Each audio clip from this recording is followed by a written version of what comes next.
What's in a name? That which we call a rose by any other word would smell as sweet. Now that's Juliet talking about Romeo. And you don't have to be well versed in Shakespeare to be familiar with this quote, but what does it actually mean? What is in a name? Now, first of all, there's nothing wrong with the name Romeo. I mean, I think what Juliet is trying to say here is that she loves this guy so much, it doesn't matter what his name is. But she doesn't dislike the name Romeo either. And she says it a bunch of times, right? Romeo, Romeo, wherefore art thou Romeo? Names are important. It's one of the first things we ask when we hear that a child is coming, right? So, have you picked out a name? Yes, we want to know the name. It means something. Now, my name is Eric, and I'm sure you're wondering what my name means. I was wondering a couple weeks ago. I looked it up on the interwebs, completely reliable source, and I found out that my name means honorable ruler. Yeah.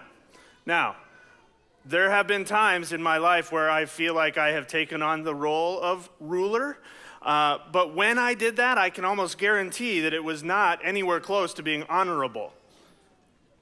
It's hard to figure out how to actually take on the meaning of this name that was given to me as a child. But today, we celebrate that a child is coming, and this child's name, well, our Heavenly Father has given him several names that are above all. For unto us a child is born. Unto us a son is given, and the government will be on his shoulders, and he will be called Wonderful Counselor, Mighty God, Everlasting Father, Prince of Peace. The name above all names is Jesus.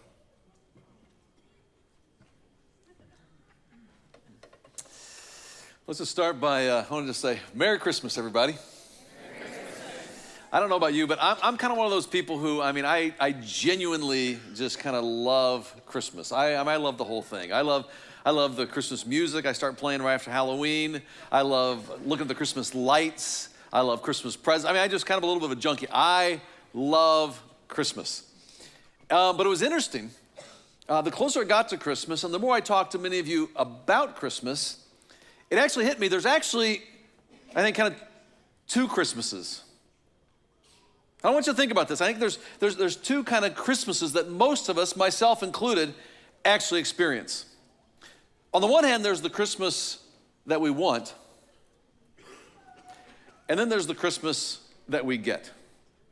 Does that sound familiar to you? There's kind of the Christmas we want, and then there's the Christmas we get. And in fact, I'll tell you what I'm going to do here. I think this ornament kind of reminds me of the Christmas that I want, because it's usually right after Thanksgiving, that first, right around Saturday, after Thanksgiving, that we drag out all the ornaments out of the crawl space of the Ferguson family house. We drag all those ornaments out, and we got a ton of them, and when we get them all out, it kind of is symbolic that Christmas is almost here, and I get kind of excited about that. And we kind of have a family tradition that we drag them all out, and once we drag them out, then we go get a Christmas tree, and I think this is a picture of us over at Home Depot, us and a few friends all going over to Home Depot, getting our Christmas tree. After we get the Christmas tree, then we go to Starbucks. We go to Starbucks to kind of celebrate. We got the Christmas tree. Then we go home, and we decorate the tree. And after we've decorated the tree and it's completely done, we do this kind of cheesy thing, and we've done this, we do this almost every year. All of us hold hands around the Christmas tree, and then we start singing. Oh, Christmas tree, oh, Christmas tree. Now imagine this happening in my living room. How lovely are your branches. Now pretend like you're one of the Fergusons. Here we go. Oh, Christmas tree, how lovely are your branches. And then we get to the chorus, and we all shout it out. La, la, la, la, la, la, la, la. You know why? Because every year we don't know the words. La, la, la, la, la, la, la. But we do it every year. And here's the deal. There's something about that laughter. There's something about doing things like that with family and friends. The kind of traditions. For me, that's the Christmas that I want. You got a Christmas that you want? That's the Christmas that we want. But there's also what I would say the Christmas that we get.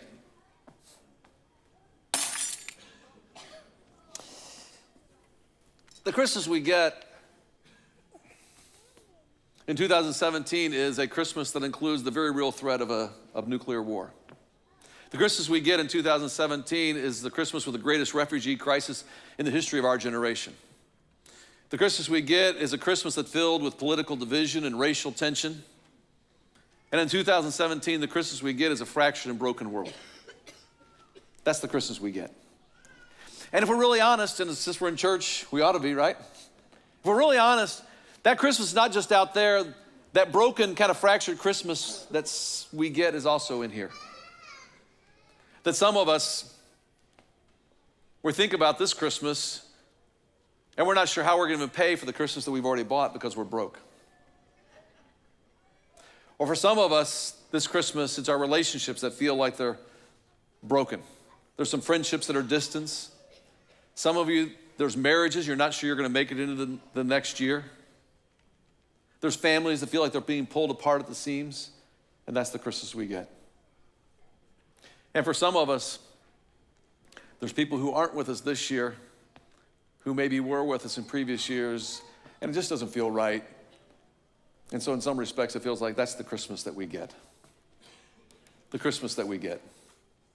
And here's the thing, it's not just adults. I mean, we have students and kids in here, and you know what it's like to have part of your world be broken or fractured. It might be in your homes, it might be in your schools, it might be your friends. And it comes in the form of bullying. That's what you get. Or the loss of a friend, or a dangerous addiction.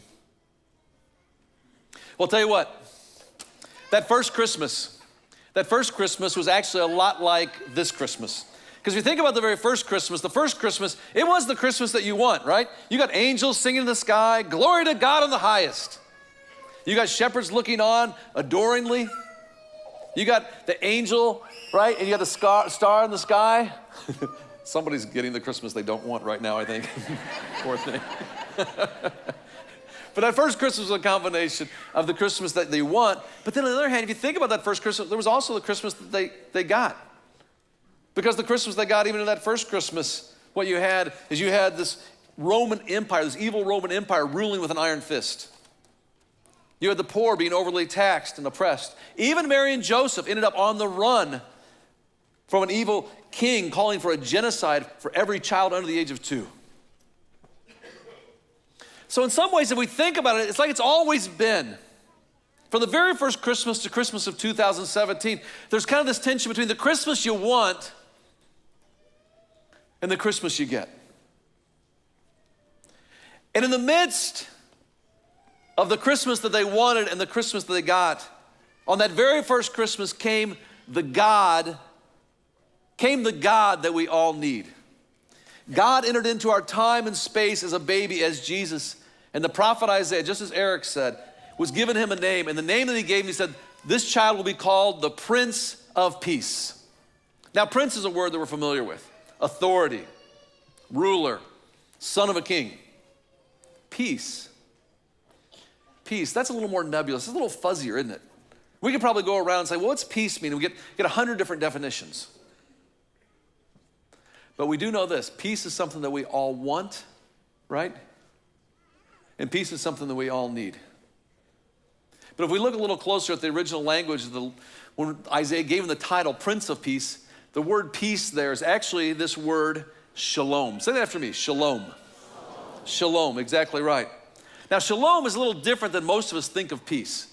I think most of us, we think of peace, we just think of kind of like, well, the absence of conflict. We finally stop fighting. There's a truce. Shalom is bigger than that, this Prince of Peace. Shalom means to make things whole, to restore things, to bring things back together, everything that's broken, to mend all fractured kind of dreams, and to bring all of us back together who've been separated, and to bring us back to God.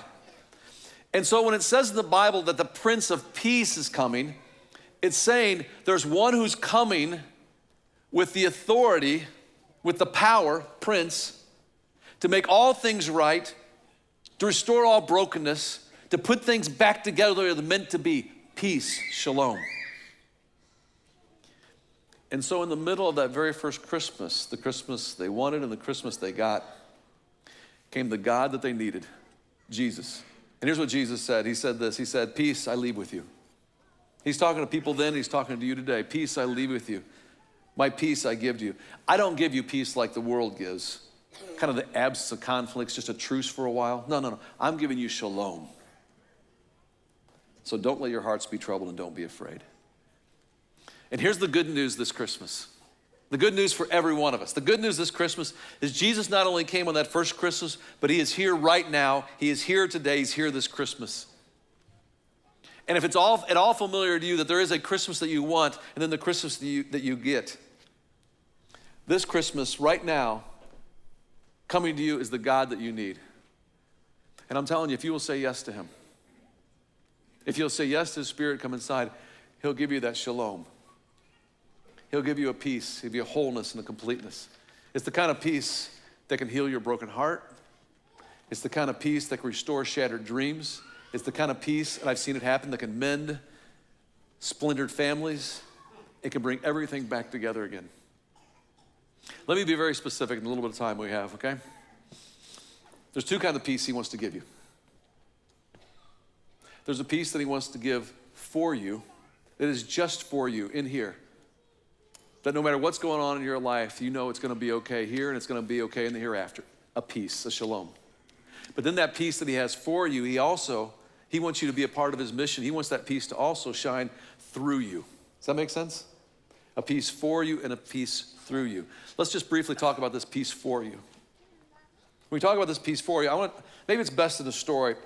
I want to introduce you to Eliza, who's a friend of mine here at Community.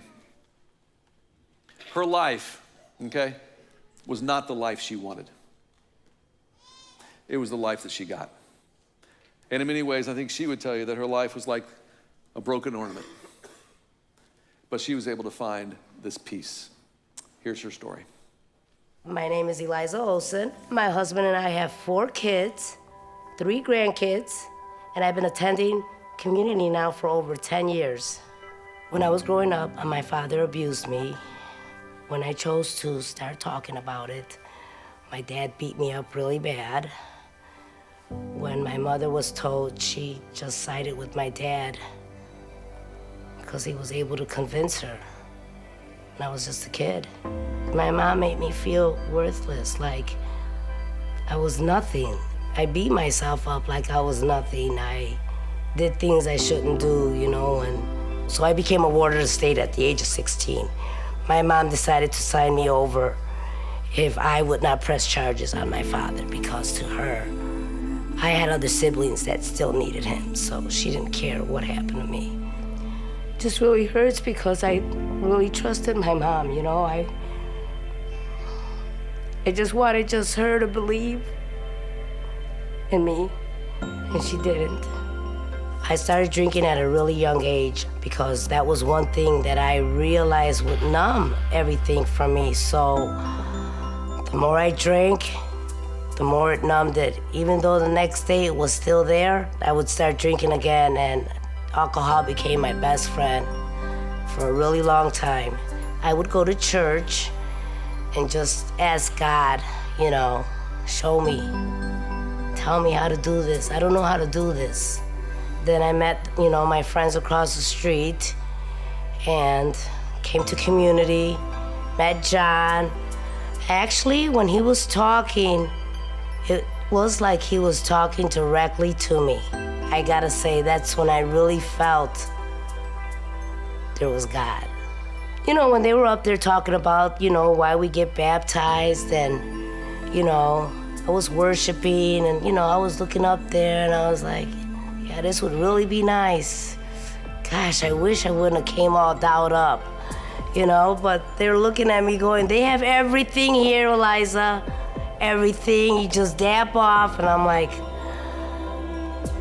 I do want this. I really do want this, okay. Going in that water and coming back out was so refreshing. It felt like the cleansing that went through my body was like I didn't even want to go change because it felt so good being baptized. My life was broken till I met Jesus, till I let him in my life.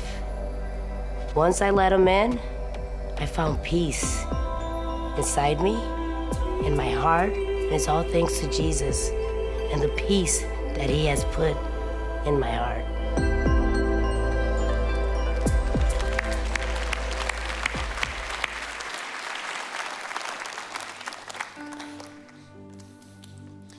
I don't know what you're going through this Christmas Eve.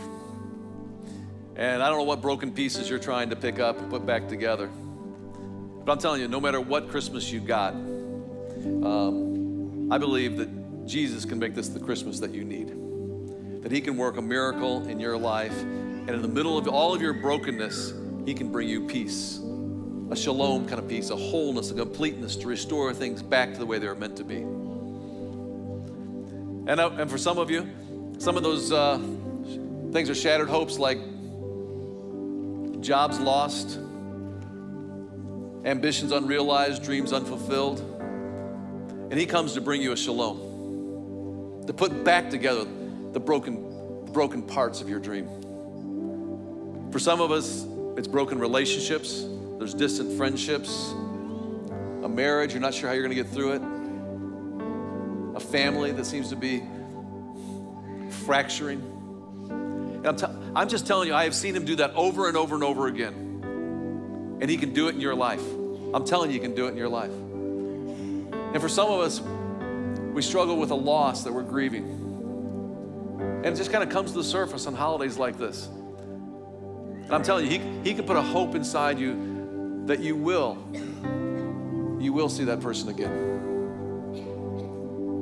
I don't know what you're going through this Christmas, but I do know the Prince of Peace. And he wants you to have that same kind of peace that Eliza found. So he wants to have that peace for you, but he also wants to allow that peace, once you have it inside you, to shine through you to others.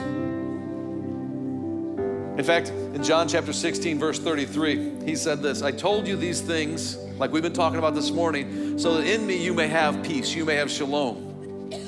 And then so he's talking about in us. Now he goes broader to the world. He says, because in this world there's going to be trouble. This peace is going to shine through you, so take heart, because we can overcome the world. The song you hear playing in the background is Oh Holy Night. A guy by the name of John Sullivan Dwight was the guy who loved this song so much that 170 years ago, back in the 1840s, had it translated into English so that we could sing it at Christmas time. Why was that so important to him? Because he heard this song as a song of peace. He was an abolitionist, which meant that he wanted to abolish slavery in the South. He saw slavery as something in the world that was so divisive and so broken that he felt this call in his own life. He needed to let the light of the peace of Christ shine through him and also through this song. And when you hear the song and you sing this song, you'll recognize why. Like the verse or the words say this: chains shall he break, for the slave is our brother, and in his name all oppression shall cease. And then later, truly he taught us to love one another. His law is love, and his gospel, what's the word there? His gospel is what? That's exactly right. And so God not only has a peace for you, but he also has a peace that he wants to shine through you. Some of you got people you live and work with. You'll have the opportunity to extend that peace to them. You got loved ones that you know need this kind of peace you'll be spending time with in the next few days. Some of you got neighbors that have gone through tragedy or trying to pick up the broken pieces of their life, and you can extend this peace. We live in a country that's broken and divided by fear and hatred, and he doesn't want us to add to that division, but instead for us to be the ones who bring peace. A peace that God has for you and a peace that he wants to shine through you. And so as you listen to this song, let it inspire you this Christmas. Whether it happens to be the Christmas you want or the Christmas you got, let this be the moment that you receive the Christ that you need. And that it brings us peace, a peace for you and a peace that'll shine through you that you'll share with the rest of the world. Let's listen.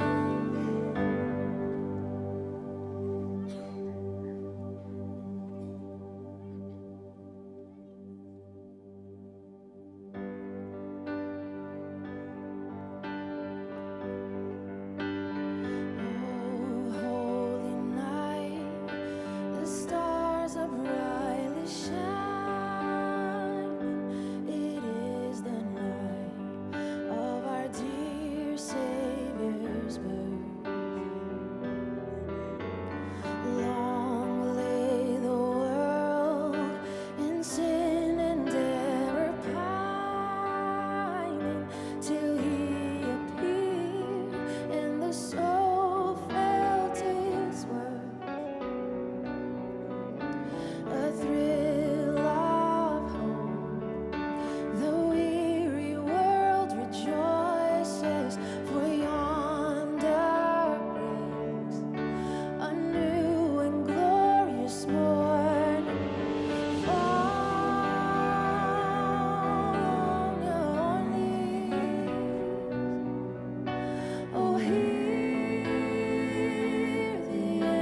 all stand and sing together.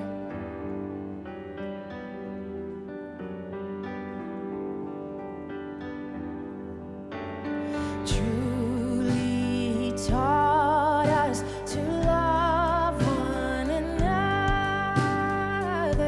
His law is love, and his gospel is peace. Chains shall he break, for the slave is our brother, and in his name all oppression shall cease. Sweet hymns of joy in grateful chorus raise we, let all within us praise his holy name. Christ is the Lord. Oh, praise his name forever. His power and glory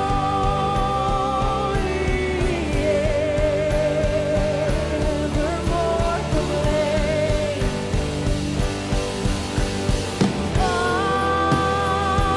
Fall on your knees.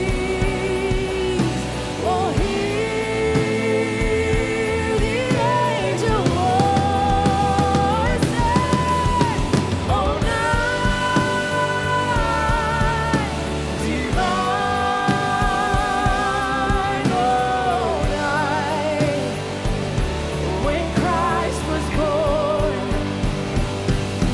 Oh, night divine,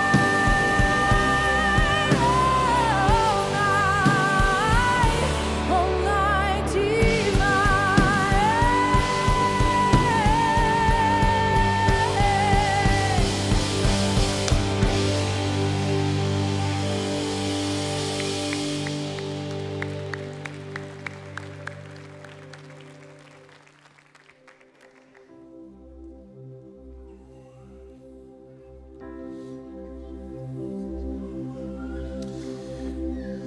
Whether Christmas 2017 is one of those Christmases that you wanted, or it's a Christmas that you got, it can be the Christmas that you need as you receive the Christ that you need, who wants to bring a peace inside you that's for you, but also then a peace that'll shine through you to the rest of the world. Zechariah the prophet in Luke chapter 1, towards the end of that chapter, he makes this kind of prophecy about this coming Prince of Peace, Jesus. And he says this. He says, because of God's tender mercy, the morning light from heaven is about to visit us. It's like he's saying, Christmas is almost here. And then he goes on and he says, why? To give light to those who sit in darkness and in the shadow of the death, and to guide us to the path of, help me out? That's exactly right, peace. As we close this Christmas Eve service, in a moment, a light's gonna come your way. I would ask, let this be a moment of commitment for you. As you extend your candle and you let it be lit, let that be the moment where you say, I receive this light, this peace of Christ in my own life. And then as you light the candle, the person beside you, let that be the moment where you also make a commitment. And I also made a commitment to let that light of peace shine through me to the people around me and the rest of the world. Let's do it. Let's make that commitment together this Christmas Eve as we sing O Holy Night.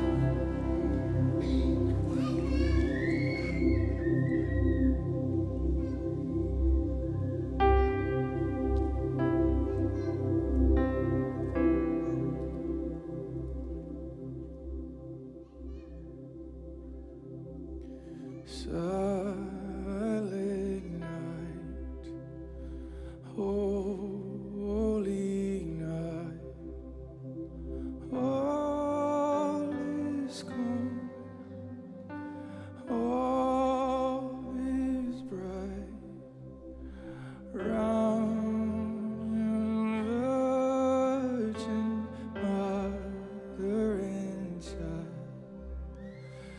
holy infant, so tender in my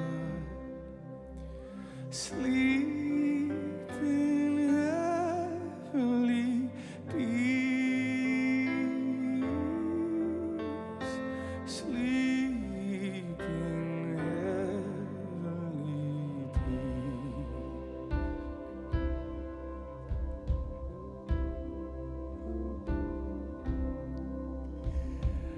Silent night, holy night, shepherds quake at the sight, glory stream from heaven afar. Heavenly hosts sing hallelujah. Christ the Savior is born. Christ the Savior is born.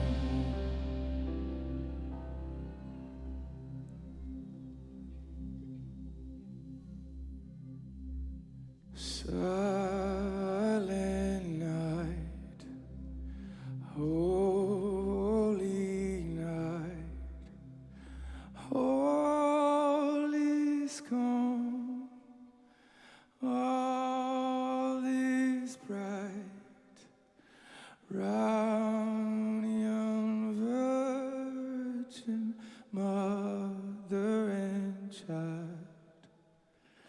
Holy infant, so tender and mild, sleep in heavenly peace, sleep in heavenly.